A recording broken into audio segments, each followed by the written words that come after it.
আসসালামু আলাইকুম, welcome to my another video.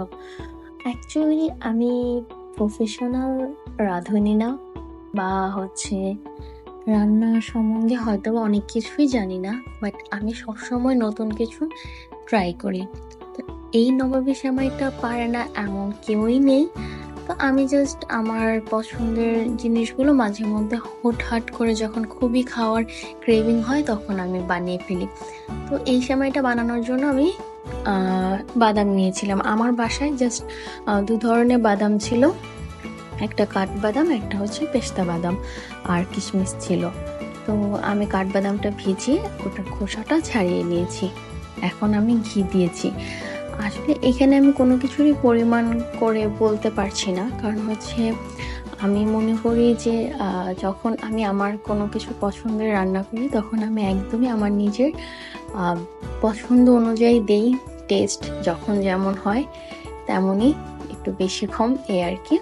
তো আমার বাদাম কিশমিশ ভাজার পর এখন আমি সেই ঘির মধ্যে সেমাইগুলো একটু ভেজে নেব। তো এখানে আমি সেম প্রসেসেই বলছি যে আমি সেমাইটা ভাজার সময় এখানে একটু অনেকগুলো গুঁড়ো দুধ ইউজ করব। আমি আসলে গুঁড়ো দুধটারও কোনো এক্সট্রা করে মাপ বলে দিচ্ছি না, এখানে যার যতটুকু টেস্ট অনুযায়ী দিবে, আমি যা মনে করি। আর আমার কাছে মনে হয় একটু দুধটা বেশি দিলে টেস্টটা খুব ভালো আসে।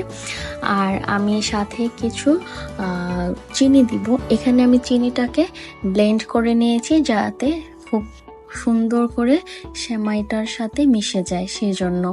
তা না হলে এর আগে আমি যখন করেছিলাম তখন চিনিটা খুবই মুখে বাজছিল, তো তখন আমার কাছে এতটা ভালো লাগেনি। সেজন্য এবার আমি এটা একটু ব্লেন্ড করে নিয়েছি। বাই দ্য ওয়ে, এটা আমি নবাবী সেমাইটা অনেকবার করেছি, কেন জানি না এবার করার সময় খুবই নার্ভাস ফিল করছিলাম, হয়তো বা ভিডিও করছি সেই জন্য। বাট আমি টু বি অনেস্ট রান্না করতে খুব বেশি পছন্দ করি। আমি সব সময় নতুন নতুন আইটেম, নতুন নতুন কিছু রেসিপি দেখলে সেটা বাসায় চেষ্টা করি। আলহামদুলিল্লাহ, আমি যখনই করি আমার রেসিপিগুলো ভালো হয়, সবাই খেয়ে মোটামুটি বলে যে হ্যাঁ ভালো হয়েছে। তো বাই দ্য ওয়ে, আমার সেমাইটা ভাজা হয়ে গিয়েছে, আমি একটা পাত্রে তুলে নিয়েছি। এখন আমি দুধ দিয়ে দিয়েছি। আমি বেশি করে চিনিটা ব্লেন্ড করে নিয়েছিলাম। আমি এখানে নর্মালি কনডেন্স মিল্ক ইউজ করি, তো সেদিন বাসায় ছিল না, যার কারণে আমি সেই চিনিটা ইউজ করেছি। তো এখানে ডানো দুধ দিচ্ছিলাম, Dano cream, I am so sorry, Dano cream দিচ্ছি। দেন কাস্টার্ড পাউডার দিচ্ছি। আমার কাছে কর্নফ্লাওয়ারটা দেয়া যায়, বাট কাস্টার্ড পাউডারটা দিলে একটু ফ্লেভার আসে কাস্টার্ডের, এই জন্যই আমি দিই। যার যার পছন্দ অনুযায়ী দিতে পারে। আমি কাস্টার্ড পাউডার দিই, আপনারা চাইলে কর্নফ্লাওয়ার ইউজ করতে পারেন। দেন এগুলো দিয়ে খুবই দ্রুত করে এগুলো মিক্স করতে হবে যাতে লাম্পস না হয়ে যায়, কারণ তখন ওটা আবার ঠিক করতে অনেক টাইম লাগে। দেন আমি একটু ভ্যানিলা এসেন্স দিয়ে দিচ্ছি, জাস্ট টেস্টের, সরি, ফ্লেভারের জন্য। তো আমি আসলে খুবই একা একা যখন করি তখন খুব এনজয় করে করি। আমার এত প্রবলেম হয় না, আবার যখন ভয়েস ওভার দিচ্ছি এখন অনেক নার্ভাস ফিল করছি, প্লাস রান্না করার সময়ও অনেক নার্ভাস ফিল করছিলাম, কারণ ভিডিও করছিলাম। এনিওয়ে, এখন আমার সবচেয়ে মজার পার্ট, এটা আমার কাছে খুবই ভালো লাগে।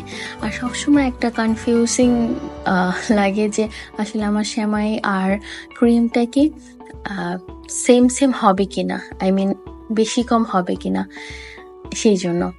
তো আমি ফার্স্টে সেমাই দিয়ে দিলাম, তারপরে ক্রিম দিয়ে, তারপরে আমি বাদামগুলো দিয়ে দিয়েছি। দেন আবার সেম প্রসেসেই সেমাই দিলাম, ক্রিম দিলাম, বাদাম দিলাম। তো এখানে আমি বাদাম একটু আধা ভাঙা করে নিয়েছিলাম যাতে খাবারের সময় খুব ভালো লাগে আমার কাছে ভালো লাগে পার্সোনালি। তো আজকের ভিডিওটা এতটুকুই। ভালো লাগলে লাইক, কমেন্ট, শেয়ার দিয়ে পাশে থাকবেন। আল্লাহ হাফেজ। Bye, by.